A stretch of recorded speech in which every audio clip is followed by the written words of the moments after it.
All right, as we go live, I just need to make sure we end up getting this streamed on multiple platforms. So those of you on YouTube are going to get to see me set stuff up real quick. And we'll get going in just a moment.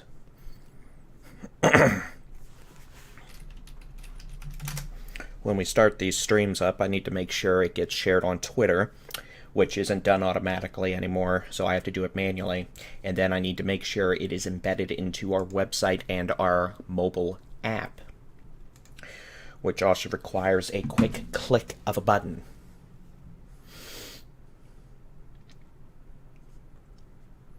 So we'll get going here in about 45 seconds. Let a few folks join on in.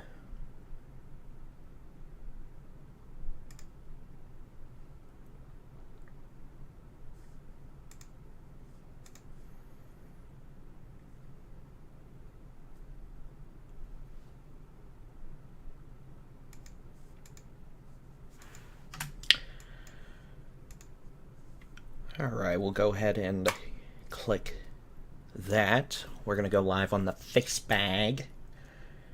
We're live on the YouTubes, obviously, if you're watching me right now.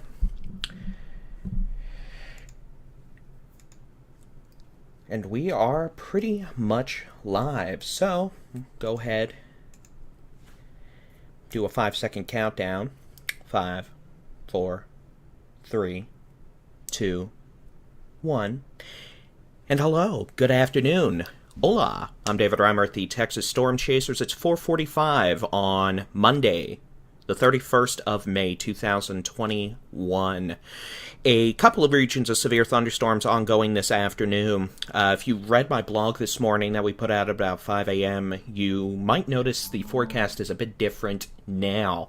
I said we could have storms developing in eastern New Mexico, parts of West Texas, the Big Country, the Permian Basin, not long afternoon, and I guess technically that's correct, but I'll be honest, the scenarios played out more or differently than I expected, which I also explained could happen.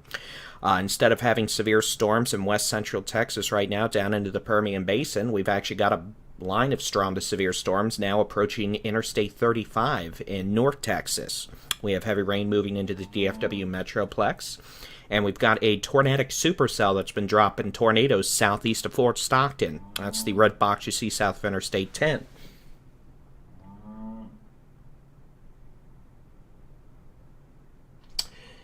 The news you hear, by the way, it's an internal chat with various partners, including the National Weather Service, media, emergency management. So it's not just some random program playing cow sounds. I promise you that. Let's go ahead and talk about what we have going on. We'll start with North Texas, since that is where we have the largest population density about to be impacted by activity. Let me turn off some of these products. We'll switch over to a higher resolution radar. We'll kill the satellite data. We know it's cloudy. We'll set this up. So we've got a line of severe thunderstorms extending from near Cleburne to Rio Vista, down Highway 171, or 174, to Meridian, to near Clifton. It'll be coming up on Lake Whitney here shortly. Same thing for Covington, Grandview, Interstate 35W, all the way from near Briar Oaks to Alvarado to Grandview to Itasca, to Carl's Corner on 35E, where the truck stop is, and Hillsboro. The primary concern with this line of storms is going to be very heavy rainfall and damaging straight-line winds up to 60 miles per hour. We have been watching little areas of spin at times in this line that could produce brief, weak tornadoes, but those have not become problematic. Could they? We can't rule out a brief tornado with the squall line, in addition to some damaging straight-line winds as it moves east over the next hour or two. But by far, the tornado threat remains very low. Now, farther north into the DFW Metroplex, I'll tell you this, we're going to have flooding problems develop pretty quickly here. This activity you see across Collin County, Denton County, Wise County, heavy thunderstorm in eastern Paca County moving into Tarrant County. It's Parker County, by the way, but I say Paca because, well, I can. This activity is moving east kind of rotating into the Metroplex. These are producing extremely heavy rainfall rates of 3 to 5 inches per hour. That's if they sat still in one location. They are not.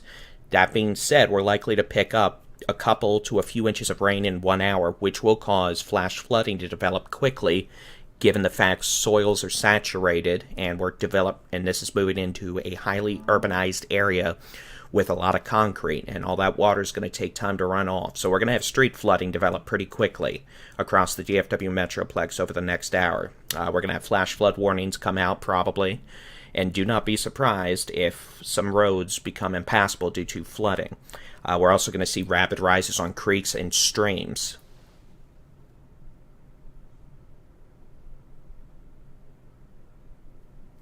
So keep in mind, street flooding, don't drive into floodwaters. I don't care if it looks like it's a foot deep or something that doesn't look that bad. Turn around, don't drown, don't total your vehicle. I pretty much think it should be turn around, don't total your vehicle, because that seems to make more people care than turn around, don't drown. Since folks seem to care more about their vehicles at times than, their lives. We'll load this loopy. Yeah, I said loopy. And by the way, you can keep an eye on the storms across the state with the interactive weather radar on our website, texasstormchasers.com/radar, and in our free mobile app. Jason Cooley's also streaming live storm chasing video from the tornadic supercell well southeast of Fort Stockton off Highway 285. You can go watch that on our YouTube channel and on our website. Here's the radar over the last hour. You can see we've got heavy rain building into the DFW Metroplex. We've got heavy rain dumping 3 to 4 inches of rain across parts of Parker County. That's moving into Tarrant County, Fort Worth, Azle, North Richland Hills, north side of Fort Worth up into Saginaw, Hazlet.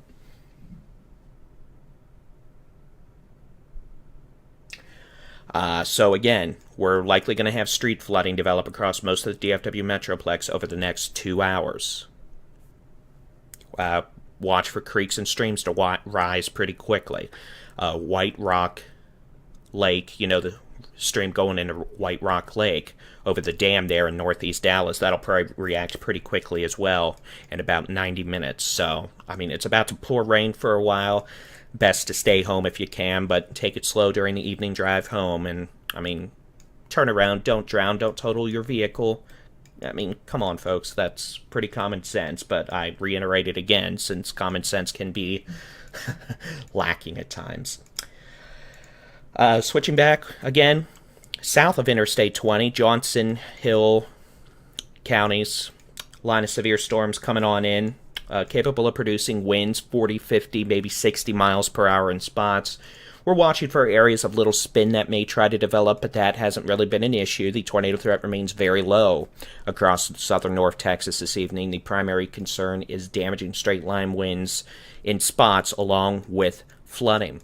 Farther west, you can see we've got flash flood warnings from essentially Abilene all the way east to almost Mineral Wells, Breckenridge, Eastland, Cisco, Ranger Hill, all the way up Interstate 20, almost to Weatherford now. We've got flooding ongoing. Some streets are impassable. Rivers, creeks, and streams are running high. We've got high water still around Midland, Odessa from rains earlier this morning. All right, let's switch out into the Permian Basin. We've got a couple severe storms, including a tornadic supercell coming up on Highway 285 north of Sanderson. We'll focus on that first. This storm's actually put down a couple tornadoes over the last few hours. Some of the storm chasers with us, Jason Cooley's down there, meteorologist Jason Cooley. We had some other chasers actually consider going down there last night, but they had other life commitments, so they had to come home back to the DFW Metroplex. And let's just say they're not real happy right now about missing what were photogenic tornadoes over very rural areas southeast of Fort Stockton about an hour ago. We'll switch over to the which way the wind's blowing mode. And again, this storm isn't as organized as it was earlier. I'll go ahead and load a loop over the last hour. You'll see this was much more of a cellular thunderstorm, but is now growing more upscale into a line segment, which is what we expected with our forecast this morning, just a bit further north and west. So those of you in Sanderson, line of strong to severe storms will probably be coming to visit town in about an hour. Could have some hail, gusty winds, street flooding. as these storms start growing upscale into more of a line segment that moves southeast. At current speed, they're moving at about 25 miles per hour. And again, some of these storms are capable of producing some pretty nasty hail. Hail core crossing 285, about halfway between Sanderson and Fort Stockton as we speak. Farther northwest, we've got another severe storm just east of Pecos, south of Pyote, moving towards Grand Falls. Pyote? My apologies.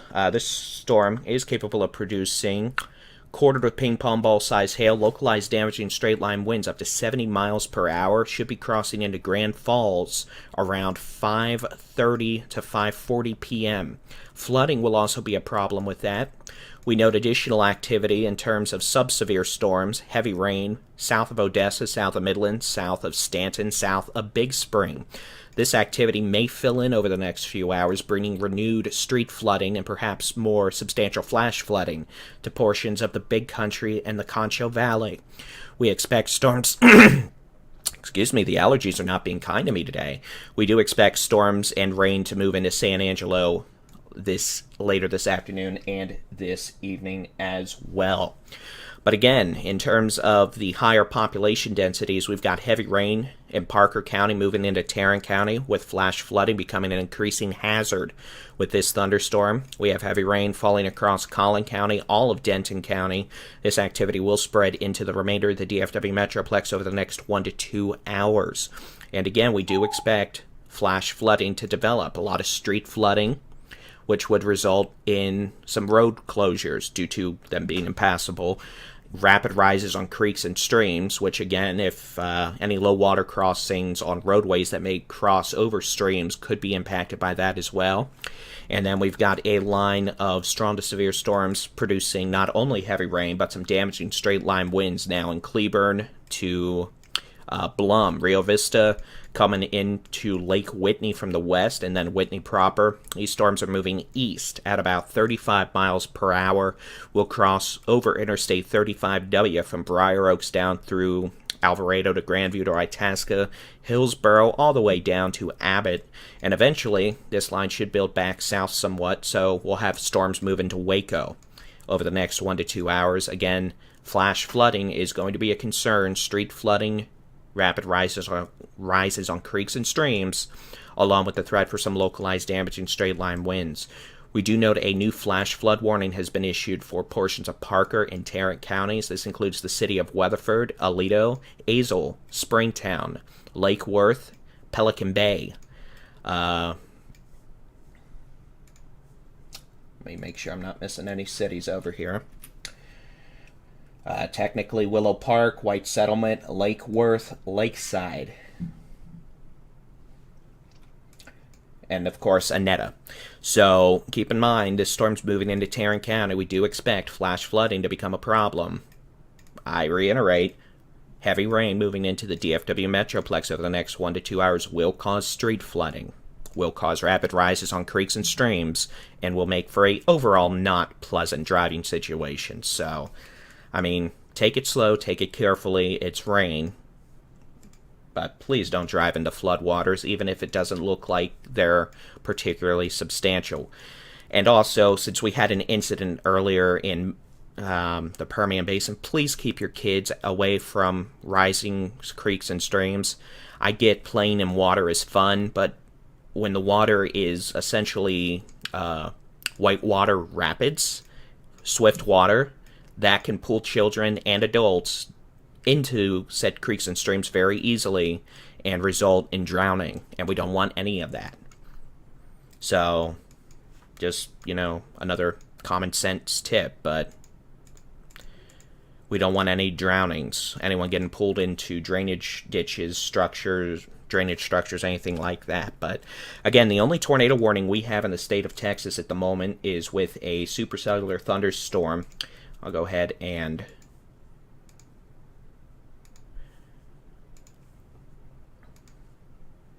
whoops-a-daisy. This is going to be about 20 miles northwest of the city of Sanderson on Highway 285. This thunderstorm is capable of producing baseball-sized hail and a tornado. This storm has been putting down brief tornadoes intermittently for the last 1 to 2 hours and is moving southeast at about 25 miles per hour. We note that it's kind of trying to transition into more of a line segment. We have additional thunderstorms developing further west down to Highway 90. So, Sanderson, you are likely to get thunderstorms within the next 60 to 80 minutes as storms move in from the west-northwest, resulting in another chance of some hail, damaging straight-line winds.